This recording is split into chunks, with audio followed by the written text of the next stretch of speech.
Hi guys, welcome back to this demo tutorial. You're going to be understanding what is container and how to run your first container. So if it's your first time hearing about containers or Docker, then this video is exactly what you need.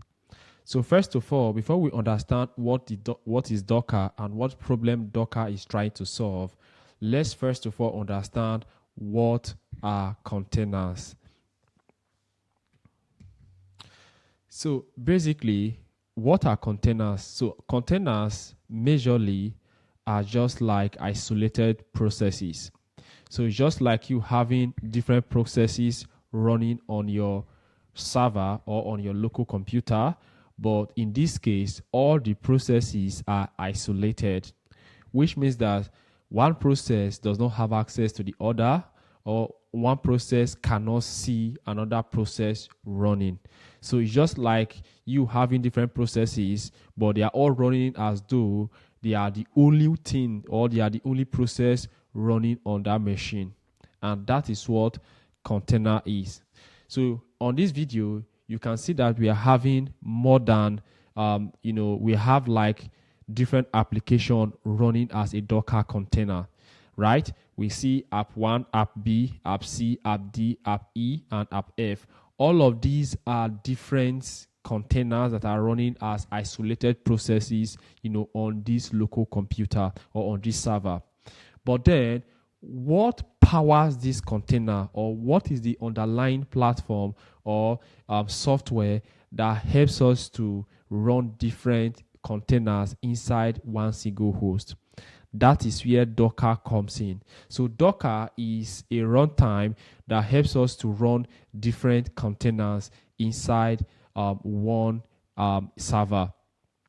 So from here you can see that we have the underlying infrastructure. The infrastructure could be a server, it could be a Linux machine, it can be a Windows machine, it can be a Mac OS. Whatever the case may be, we have the infrastructure, and then we have the host operating system. Now the operating system can be a Linux operating system, it can be Mac OS, it can be Windows operating system. These are the operating system. And on top of the operating system, we now have the container runtime. The container runtime is the technology that enables us to run our container. In this case, we're going to be using Docker. So Docker is a container runtime engine that helps us to run our containers. And then let's understand the Docker architecture. So this is how the Docker architecture looks like. Now, all you need to understand is three most important things here in the Docker architecture. The first one is the client. The second one is the Docker host. And the third one is the registry. Now, let's understand them one after the other. Now, the Docker client, as the name suggests, is what we use to interact with the Docker daemon. Now, when you are running your Docker commands like your Docker run, Docker build, Docker pull, you are the client that is making a request to the Docker daemon. So Docker client is just a way to interact with the Docker daemon or the Docker host. And then we now have the Docker host. Now the Docker host is the server or the computer, that is running the Docker container. And embedded in the Docker host, we have the Docker daemon, right? So the Docker daemon is the main engine that powers, the Docker platform. So when you run a command, you are running that command against the Docker daemon. So the Docker daemon is the engine that does everything. So the Docker daemon pulls your image, creates your container, create volumes, create network. Whatever you need is being managed by the Docker daemon. And it is Docker daemon that manages all the Docker objects, like your image, your container, your network, your volumes. All of those are Docker objects. We also have the image. Now, the image is a blueprint of your application. Now, in order for you to run a container, you need an image, which is like a blueprint. Now, you can think of the image as the blueprint, or like a plan, that you can use to replicate something whenever you need it. That is what an image is. So we now have the image as the blueprint, and then we now have a container as the running instance of the image. So once you instantiate an image, it creates a container for you, right? So we can have one image, and we can use that image to create thousands and hundreds of containers. So that is what an image is, and also a container. So we also have the last part, which is the registry. So the registry is like a storage that stores our Docker images. Like, we have engines, whatever application you want to pull, immediately you package the application and upload it to a registry. It automatically becomes, available to be pulled. And that registry, or the location where you store your image, is known as a Docker registry or a container registry. So that is where you pull your image from. So this is just like an high-level overview or the high-level architecture of how Docker works. Now let's understand them in theory. So we now have the Docker client. Like I've explained, the Docker client is like a command line tool that users use to interact with. It sends command to the Docker daemon using REST API over HTTP within the local computer or within localhost. We also have the Docker daemon. This is the background service. So the Docker daemon is running as a background service that builds, runs, and manages Docker containers and other objects. And we also have the Docker registry. It is a storage or a distribution system for Docker images. So you can have like Docker Hub, ECRO, GCRO.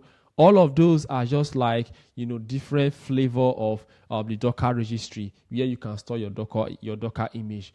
And also, we also have the Docker object. The Docker object are like entities, like the daemons, the entities that the daemon creates and manages, such as your image, your containers, your network, your volumes. All of these are what makes up the Docker object. So enough of theory. Let's get our hand dirty. Let's install Docker on our local computer and run our first container or our first image. I'm going to head over to my terminal. I'm going to come here and search for my terminal. Come over to my terminal and just going to make it a little bit bold for you to see. And I'm going to clear my screen. So first of all, I am on my local computer, where I want to install my Docker. So I'm going to head over to my browser and search for how to install Docker installation. Docker installation, hit enter, and then click on the first link here. It's going to show you install Docker engine. Click on it. And then we have different methods or different ways of installing Docker.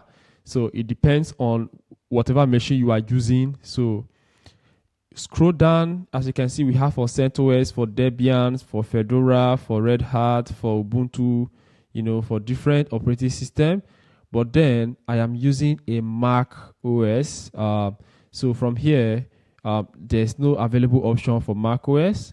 So I'm just going to refine my search and say Docker installation for Mac. Click here. So I'm going to click on the first one, install Docker up for Mac. Then scroll down. You're going to see Docker desktop for Mac with Apple Silicon, Docker desktop for Mac with Intel chip. Now, since I'm using the Apple, the M chip, so I'm going to go with this one. So I'm going to click on it.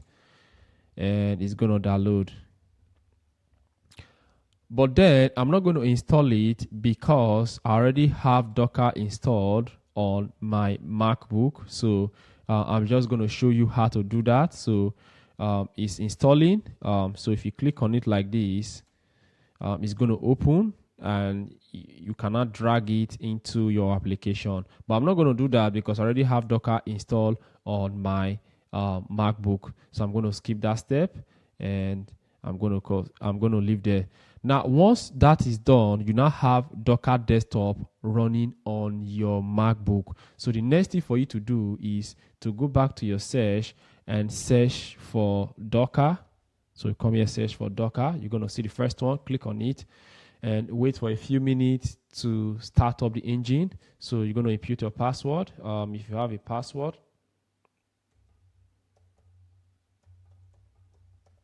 then hit enter. So Docker desktop starting. So you're going to wait for some few minutes to start your Docker engine. So it's up and running. So we can now run our Docker command. So if you come over to your terminal and you run Docker PS, which is trying to see your Docker processes, you're going to see that there's nothing running at the moment, right? So Docker PS is the first command that you need to know and understand. So the Docker PS is just like making an API request to the Docker engine, asking the Docker engine that, hey, is there any container running? Then the Docker engine is going to send a response back to you saying, these are the container that we have running, or there's no container at all that is currently running. So that is essentially what we are doing here. So just like I've explained before, the Docker client is what we use to interact with the Docker engine, and the Docker engine is the main thing that powers the Docker, create our container, create volume, and all of that, right? So that is the first one, Docker PS.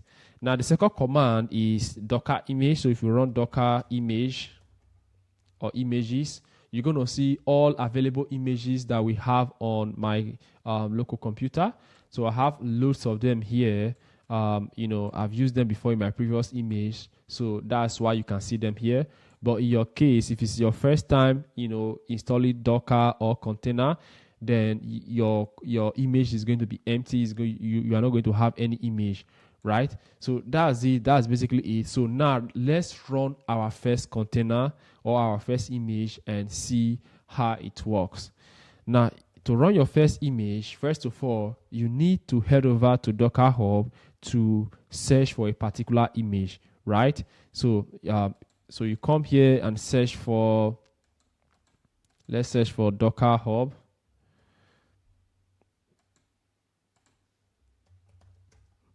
Docker Hub, and click on the first one here.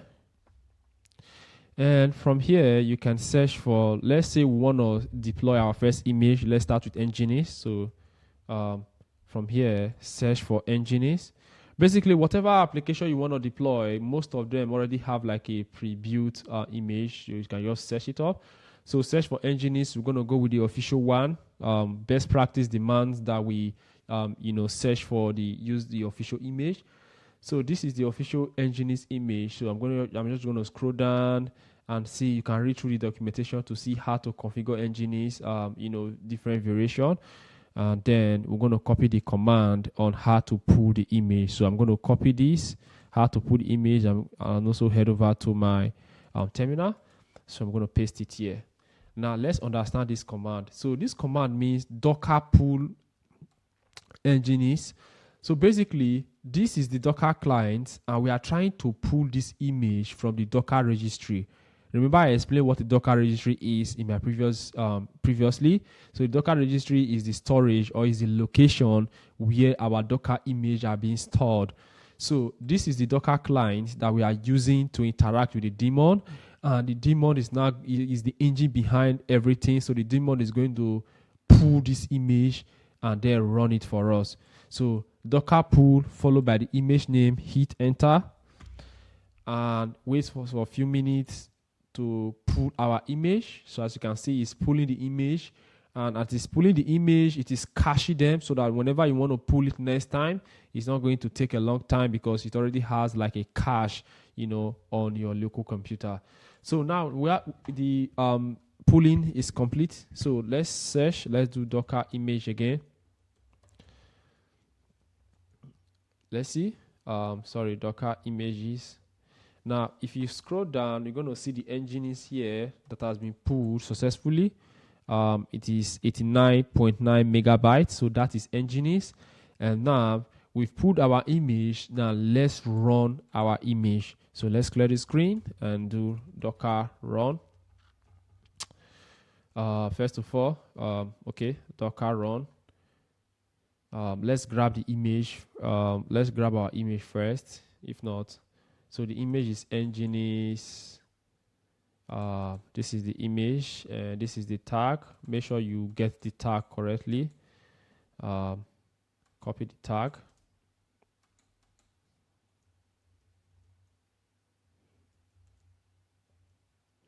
Followed by the tag. Now, how do you run a container, or how do you create a container, off from an image? So you simply run the command docker run. Now, you have the docker run command, but you also need to specify some argument, right? So we're going to specify some arguments. So the first argument I will want us to specify is the -d here. So let's specify the -d. So essentially, what does the -d mean? So the -d means that we are trying to run the container, but we don't want to run it, interactively. Not interactively, but we don't want to run it on our current shell. So if you run it like this, it's going to take over your shell and you can't do anything. The only way for you to do anything is to terminate the container, and then you can now regain access back to your shell. But we don't want that in a real world or in a production environment, because in as much as we want to run our container, we also want it to run behind or as a background process. So -d means in a detached mode, which means that it's going to run on the background, right? So that's it. So specify -d. And also, since Nginx is a web server, we want to be able to access Nginx on our web browser, right? So in order for us to do that, you can now specify a port -p and then create a port on the local machine. Let's say we want to expose it on port 80, let's say 8081, and then map it to port 80. Now, the reason why we are mapping it to port 80 is because Nginx by default is running on port 80, but then we're also mapping it to port 8081 on the local host. Now, always understand this rule. Whenever you are dealing with container and you are trying to mount a volume, or you are trying to map a port, remember that the left hand side, the left hand side is always the part that is on the local computer. So in this case, 8081 is on the local machine, while 80 is inside your container. Just understand that it's going to make more sense as we progress on this course. So now that is it. So we now have Nginx here as the image name. So this is like the basic command that you need to understand if you want to run a simple Docker container or a simple Docker image. So let's hit enter. So as you can see, we are having issues, error waiting for container, context cancelled. Now we have an issue. So what is the problem? Now let's run Docker PS to see what the problem is. And as you can see, the container is running. Okay, so the container is actually running. So I don't know why we have that problem, but let's see. Now let's try to access our port on port 8081 to see if our Nginx is up and running. So head over to your browser and create a new browser, type localhost, then followed by 8081 and hit enter. Voila. So as you can see, we have successfully deployed our first container, which is Nginx. This is our first deployment. As you can see, the container is up and running, and it is accessible localhost on port 8081. So this is like a very basic minimum explanation of Docker, how to run a simple Docker container, how to install Docker. We've understood what is Docker, what is container, the architecture of Docker, and we are able to install Docker as well, and also we're able to run our first Docker container using a Docker image. So that is all for this lecture, and I will see you in the next video.